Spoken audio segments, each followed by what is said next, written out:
So we talked about Daniel Penny. So this Oh, we video haven't here yet. is from the yeah. manslaughter charge being dropped, but all charges have been dismissed now. So this is pre that. This is just dealing with a manslaughter charge. But I want to play this video because again, it's it's the same bullshit. Let's play the victim and the chaos that's been created, right? So just standard playbook. I'm the co-founder of Black Lives Matter Greater New York. I stand here heartbroken because I have to hug a father who knows that the murderer of his son will most likely go free, who has to look in the face of a jury that no matter the facts, no matter the expert witnesses, no matter the people yelling on that train that day to let Jordan go, you will kill him. Did you see the video? No, but I know enough. I watched of the it. I know video what was of said. him restraining that piece of garbage, and there was a couple of black guys that were helping him restrain him. There was nobody yelling at him, telling him to get off him. They will not find a white man guilty of killing a black man in modern day America. This is no different than Jim Crow. This looks like a picture out of the picture book when you look at that anonymous jury. We have baby boomers who were there during Jim Crow on this jury. We have young people who are looking at Daniel Penny as a hero. And what America He is a hero, and that's why he got off. is a hero, a killer. He didn't give a crap about Jordan. The medical examiner said Jordan turned purple. Yes, black people can turn purple when they're denied oxygen. Every lab report showed he died of asphyxiation. And that doesn't matter because they want to spare a white man. That's actually BS because It's wrong. he It's not confirmed true. that his chest was going up and down. The guy was stoned. The penalty of his crimes. America has not changed, and I hate to say it, it may never change. And people who keep asking, are we going to riot? Are we going to protest? Is that what's needed? Do glass have to break? Do cars have to burn for a black man to get justice in America? We can't show up with peace. We can't show up with facts. We can't show up with evidence and witness after witness. You give us nothing. And then you ask us to love this country. America hates black people, and we see it from that jury pool. A black man was lynched, and his name was Jordan Neely. Oh my God. Yeah. So I mean, like So this is your ridiculous. standard sort of playbook of victimhood. It's like you play the victim in the chaos you create. The guy came on the subway train. Yeah, let's by the cover. way. Let's start from the beginning. Yeah, let's cover the high facts. as a kite, higher than giraffe pussy. He came on the train and threatened to kill people. He didn't care, and he said that he was happy to go to jail or die. And Penny saw an opportunity. He's ex-military guy. He saw an opportunity Ex-Marine. to save people on the train from this clown. And sad consequence of that. I mean, look, if you're stoned, if you're drunk, if you're inebriated, and you're completely messed up, you might die. You might die. I mean, you can trip and bang your head on the ground, and the same thing, could potentially happen. But it's like he clearly did not intend to hurt the guy in the sense of regard where he would pass. But that's what happened. And you play stupid games, you get stupid rewards, man. Did you see any of the other facts? Well, I mean, yeah, this guy, of course, they appeal to, the fact that he was like a Michael Jackson impersonator, not the fact that he had 42 prior arrests, that he had assaulted and broken the orbital 42. bone and face of an old woman, that he got on and started threatening people. Like I lived in New York 7 years. I see the subways. They're very small. They get very crowded. They're very compact. There is nowhere to go in between stops. I don't exactly know where stop they are on, but in between stops is, you're 25, 30 seconds generally between stop to stop. And if somebody's attacking you, that can be a lifetime. This guy was mentally unstable, mentally unwell. He had drugs in his system. There's no evidence to corroborate that the chokehold is what killed him. It's all the fact that he was still breathing when he was found by police.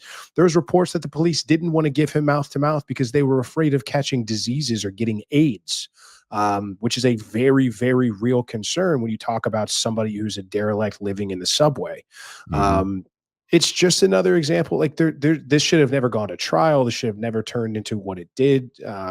Thankfully the female-led jury did the right thing. I mean, they were deadlocked for quite a while. It looked like it was potentially bad news for this man, but this is women and these folks and the left and liberals and the victims getting exactly what they voted for. It's always men are toxic, men are evil, until it comes time where there's a guy threatening you on the subway, and then you're calling for a man to come and save you. And I wouldn't like, kudos to this guy, man. Like I wouldn't have blamed him one bit if he just popped his headphones in and went the other way. Like, because guess what? Like this is what you get for This is the intervening. shit you got to put up with. This The is trial, what you get the for hate. saving other people. You're branded forever. This is what, regardless, again, the guy was acquitted, but he'll always live in forever in infamy, or he'll live on in the court of public opinion. He'll have to look over his shoulder wherever he goes for the rest of his life he'll have to fear for his family's safety, for people that want to burn down buildings. It's an absolute joke what these people will cry about and what they'll complain, be victim about. And, an organization that is inherently Marxist, where the leaders of the organization took money and funneled money into buying bigger houses into gated neighborhoods. None of it They went don't to even Black believe Lives their own Matter. BS. It went to the founders. Yeah, they don't even believe their own BS. It's a terrorist organization. It really is. So, listen, man, stand-up guy, Daniel Penny, you did a service to those people on the subway that day. He's a hero. There's no other way to put it.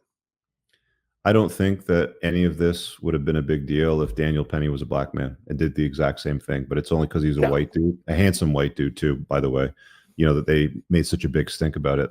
There's another clip here with Hawk Newsom. It's Hawk Tuason.